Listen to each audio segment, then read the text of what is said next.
Hey everybody, it's Josh Lehrer, pre-owned specialist at Leica Store Miami and co-host of your favorite Leica YouTube show, Red Dot Forum Camera Talk. A big part of what we do at Leica Store Miami is buying, selling, and trading pre-owned Leica gear, both new and vintage. Now, if you're local here in South Florida, you'll simply drop that equipment off for us to evaluate. But what if you're not local? How can you get your equipment to us and ensure that it arrives safely? This is a question we get often since many of our customers don't live in Miami and do need to ship their equipment to us for evaluation. In this video, I'll be talking about some tips, tricks, and techniques I have learned over the years, shipping thousands of packages all over the world, to help you make sure that your precious Leica equipment gets to us safe and sound.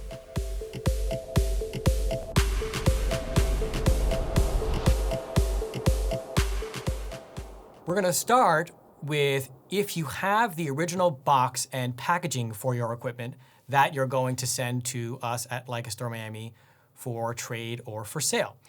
Before we get to the point of putting that in a shipping box though, I'm going to give you a couple of tips to be looking out for when you're getting everything boxed up.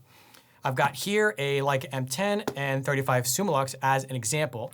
So let's grab the lens here. Now this is already fully boxed. If you have had this item for a while, or perhaps you bought it pre-owned originally and you don't remember exactly how it goes back in the box, a tip that I can provide is go online and search for unboxing videos of the item or a similar item you're thinking about sending away, and basically just watch it backwards to see how to package your item back up. Because when Leica packaged it in the factory, they did it in a way to ensure that it's going to arrive at its destination safe and sound. So you can use the original packaging technique as a reference to make sure that when you ship your camera or lens back to us for evaluation, that it gets here safely as well. Now I'm going to momentarily unbox this lens just to share a few more tips about how to get it here. Here we go. Now, something you want to do before you take your lens or camera and get it all packaged up is give it a basic cleaning.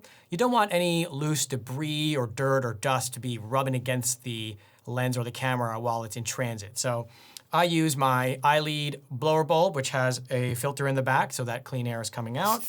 And I'll just give it, a quick cleaning. If there's more smudges or spots on it, I will take a lens cloth and just give it a wipe. Again, we just want to make sure that it's free of any loose grit or dirt or debris. The next thing I'm going to do is package this lens up in its case, or if it was a camera, in its camera box. Again, this applies to any item that you're going to be reboxing to ship to us. Now, when these come new, they have little plastic bags, and I always like to put them in a plastic bag before I package them up, just to be really, really sure that they're properly protected and free from any ambient moisture, humidity, anything like that. If you don't have the original plastic bag the lens came with, I keep a supply of these clear plastic poly bags, which we get online, readily available. And we have a few different sizes in the shop. And for lenses, I like the 4x6 size, which is what we're holding up here. You can see it's a perfect size for this lens. So what I'm going to do is place the lens inside this little 4x6 bag. There we go. This is just going to make sure that it doesn't get any extra dirt on it while it's being shipped. I'm going to take a pair of scissors and cut the corner so that the air comes out. We're going to put it back in the original case. Okay, here we go. Look at that. And I'll box it all back up. Okay, like so. Okay, so now this lens is boxed just the way it came from the factory. I've cleaned it up. I've got it in a plastic bag so it is as protected as possible. Something I see a lot with incoming packages is people will bubble wrap the boxes. Now, in my experience, this is not really necessary if you're packaging the box well with proper packaging material in the shipping box. If you're not able to do that, yes, bubble wrapping the box is a workaround. It's just a little bit excessive. Now, the exception to that rule is vintage equipment, because vintage boxes, number one, can be delicate, and number two, can carry a huge amount of value. For example, here's a vintage 35 Summilux, and it has this really cool vintage Leica box. I want this box to arrive perfectly, just the way it looks now. So I would actually bubble wrap the box before packaging it in the shipping box. When you do get these boxes ready for shipment, whether it's a new item or a vintage item, one thing you want to avoid doing is using any kind of tape or adhesive material on the box itself, whether that's to try to keep the box closed or to attach a note or bubble wrap to it, because that adhesive can seriously damage the box. I can't tell you how many times I've peeled a piece of tape off of a vintage, beautiful Leica box and have half the label come off with it. So you definitely want to avoid using any kind of tape or other adhesive material like little Scotch tape. Don't use that. Do not get that in contact with the box. So again, I'm not bubble wrapping the modern boxes. I'm not using any tape on any of these boxes. I'm just cleaning up the item and getting it put away safe and sound so that I can package it. So once we've got the equipment in the bag, cleaned up in the boxes, now we have to choose a shipping box. I like to have between 1 and 2 inches of packaging material around the original Leica box. What we'll do now is take our trusty tape measure, and I will measure this box. This is about 6 by 5 by 5. Okay, so the box size that I like to use for these is a 10 by 8 by 8 inch box. Of course, whatever you have or whatever you can locate will work.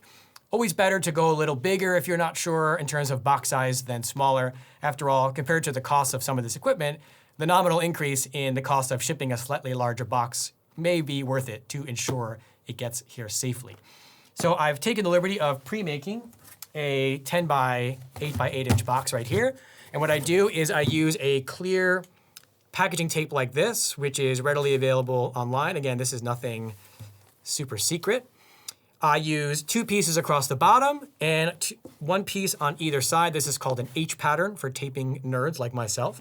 And that ensures that all the seams on the bottom of the box are nice and sealed up. I'm going to take my 10 by 8 by 8 inch box, and if you've ordered a package from Leica Store Miami before, you know what's coming next. There are a number of different packaging materials you can use to ensure your equipment is safe and sound in the box. You have things like the classic packaging paper. You've got bubble wrap. The bubble wrap that I like has the smaller bubbles on it. Show you that here. This is a 12 by 12 inch piece of bubble wrap that's perforated. I've got 2 pieces together. But by far my favorite type of packaging material are these biodegradable packaging peanuts. And the reason I like these is because I can use them to really tightly secure my items in the box. Here's the thing about packaging equipment, and what I wish I could have told everyone over all these years is you might think you've packed your item well, but packaging material settles in transit, especially from longer distances, let's say, across the country. And what might seem like a well-packed box at first, by the time it gets to its destination, that packaging material may have settled considerably, and now your precious Leica item is bouncing around the box. Now, the item itself may be fine, it may get damaged, but certainly you're risking damaging the Leica box. And if you know anything about buying, selling, and trading Leica gear, the original box is a big thing and it does affect value. So what I'll do is use my 10 by 8 by 8 inch box, and I will fill it about 1.5 inches, 2 inches with peanuts. I'll then place my lens inside the box. And then once I've done that, I've placed the lens inside my box here. I've covered the top with peanuts, really tuck it around and push them down. Well, that's the big thing, is I'm compressing the packaging material pretty aggressively to make sure that there's the least chance that the packaging material will settle in transit and then my item is going to be bouncing around. You'll know you've put enough packaging material when you go to close the box and you really have to kind of squish down on it to get the box to close properly. In fact, I usually will end up holding one side and then taping right across.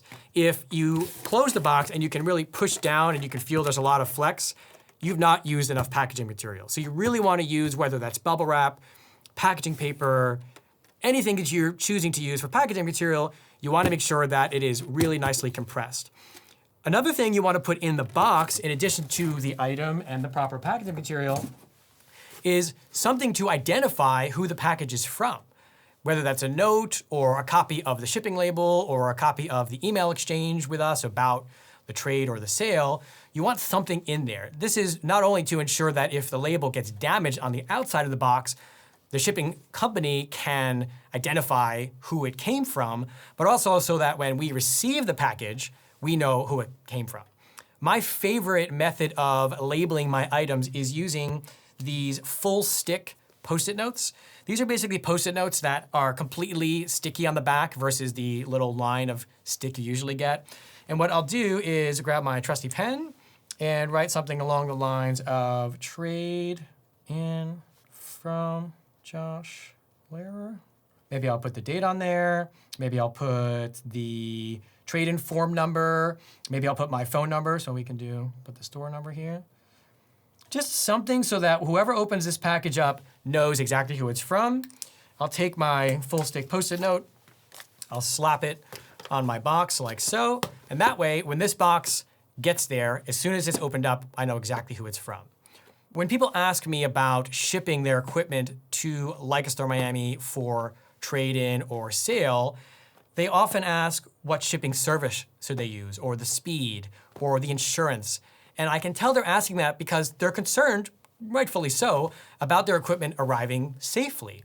And what I always reply is, it doesn't matter nearly as much as you think, the shipping service, the speed, the insurance, if you want the items to get there safe and sound. What matters is how you package it. So covering again, this is packaging your equipment if you have the original box and packaging. The next part we're gonna cover if you don't. It's all a matter of using the proper packaging material, using a box that's the right size, making sure you're putting a note, and please avoid bubble wrapping your boxes unless you have something vintage or special, or if bubble wrapping them is in fact the only way that you can safely package them in the box. Because whatever you have to do, the whole goal is to make sure that everything gets to us safely or wherever you're sending the items. Hopefully that was helpful.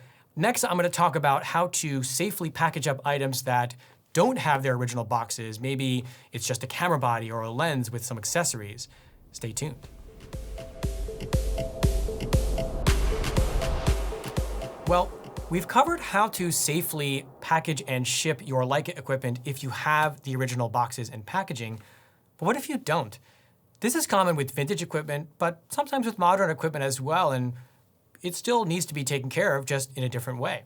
So what I'm going to show you is how that I would package securely an M camera and an M lens if I was shipping them in for sale or trade. But these techniques can apply to pretty much anything that's valuable and possibly delicate you're going to ship. A couple of supplies we're going to need is our favorite blue painter's tape, our blower bulb, lens cloth, rubber bands. Again, all these things I get online. There's nothing super secret, super special here. You can find this online if you look pretty easily. And of course, the most important thing to keep our equipment safe is bubble wrap. I like these 12-inch by 12-inch perforated sheets. It's pretty small bubble wrap, so it's easy to wrap around smaller items like cameras and lenses. They are perforated, so you can make them as long as you want. I usually like to have 2 sheets together, which is 12 by 24 inches. All right, so let's take our M10. So let's say this is an M10 that we have, which is missing the original box and packaging, but we have to send it in. And this, of course, also applies if you were going to send this for repair, because you don't want to send the original box and packaging when you're doing that. Step 1 is going to be to remove any and all ancillary things. That's going to include removing batteries, memory cards, grips, half cases, thumbs ups, lenses, anything that is attached to the camera. You want to first remove it, because the goal is to get the camera packed nice and tightly and securely. So the more stuff it has on it, the harder that's going to be to do. Once I've removed all that stuff, the next step is going to be removing any dirt or grit, just like we did before, to make sure that there's nothing that could scratch the finish of the camera while it's being transported to its destination. I'm going to do that with my, again, trusty blower bulb. We're going to blow off just anything that may be hiding on the surface. I'll then take my lens cloth and clean it up again, just to make sure that there's nothing there that could interfere or damage the camera. For M cameras and lenses, I do like to put them in plastic bags before I bubble wrap them up. This just makes sure that there's no external dirt or debris that could get on it while it is being shipped, because shipping can get a bit dirty. For M cameras, I love the 5x8" size. Again, these are clear plastic poly bags we get online. They're not hard to find. This is the 5x8" size. So what we'll do is we will open it up, pop the M10 in the bag, give it a nice satisfying seal. Then we want to cut a small hole in the corner to help the air escape while we are going to bubble wrap it. The next step is to get the bubble wrap. So here is my 12x24" piece. I'm going to fold it in half like so. Let's make some space here. There we go. Hold on. Nice. All right. Now I've got it folded in half. I'm going to place my camera like this. There we go. And we're going to simply roll it up like a burrito. All right. Okay, that's one side. Nice. Now I'm going to get another 12x24" piece of bubble wrap, which I happen to have right here. I'm going to fold that in half as well, like so. We're going to wrap it the other way. Okay. Now we have this beautifully wrapped M10. Here, after this step, is where the #1 biggest mistake is made when we are getting shipments of items like this. People will use clear tape to seal the bubble wrap and prevent it from coming loose. The problem with clear tape is that when I get this package, I have no idea where to cut because I can't really see where the tape ends and the bubble wrap begins. You can imagine the combination of a sharp pair of scissors or a box cutter in conjunction with your delicate bubble wrapped Leica equipment is not a good one.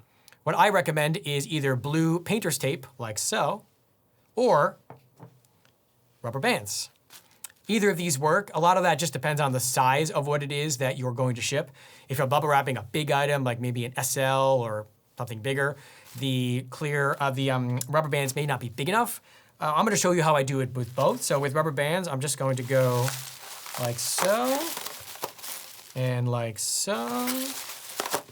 There we go, nicely done. Now, one thing I will not forget to do is include a note, just like I did with my boxed equipment, because we want to make sure that when this item gets to us, we know exactly who it's from. Again, if the shipping label were to get damaged or something else, we want to know who it's from. So I will say, get my trusty full stick Post-it notes, which are, again, sticky across the entire back. We're going to say trade in from, we're just going to say Josh, because we all know who Josh is, and XOXO, because we love Josh. Now, I'm going to take my Post-it note, and I will place it just underneath one of the rubber bands so that it doesn't come off. Now, if you prefer the taping method, again, we want to avoid using clear tape at all costs. Please do not use clear tape. I don't care what tape you use, as long as it's not clear. Duct tape, gaffer's tape, painter's tape, whatever. If we're going to use our painter's tape, we're just going to grab a piece here, like so, and find the edge. Okay, about that size should do it. And we're going to tape it down like so. And then we're going to tape, you could even kind of do the whole wrapping method like that. That works pretty effectively. There we go. Now, what's nice about the blue painter's tape is, #1, I can see exactly where it is, so I don't have to wonder where I need to cut. And also, it's quite easy to tear this way while it will still keep the bubble wrap nice and secure. So the blue painter's tape is a great way to go if you don't want to use rubber bands. Just avoid clear tape at all costs. So you can see this is nicely packed. We're going to put our note back on. Now, if I were packing a lens, I would do it in basically the same method, except the lens is going to use a smaller plastic bag. In that case, just like we did it earlier, we have the 4x6" plastic bag. We drop it in there. And again, you don't have to use these exact bags. If it's a little bit bigger, that's fine. The goal is to just keep the lens or the camera clean and free of any of the dirty parts of shipping, because the bubble wrap can shed little bits of plastic, and so can the packaging material. So we've got our bag. Again, we're just going to cut a hole in the corner to help the air escape, and we're going to bubble wrap it the same way. So we'll do a piece across, a piece the other way, either use the blue painter's tape or the rubber bands to get it all sealed up nicely. So once that's done, the technique is pretty much the same as if it had the box. We're going to measure it up. I'm going to see how big this box is gonna have to be.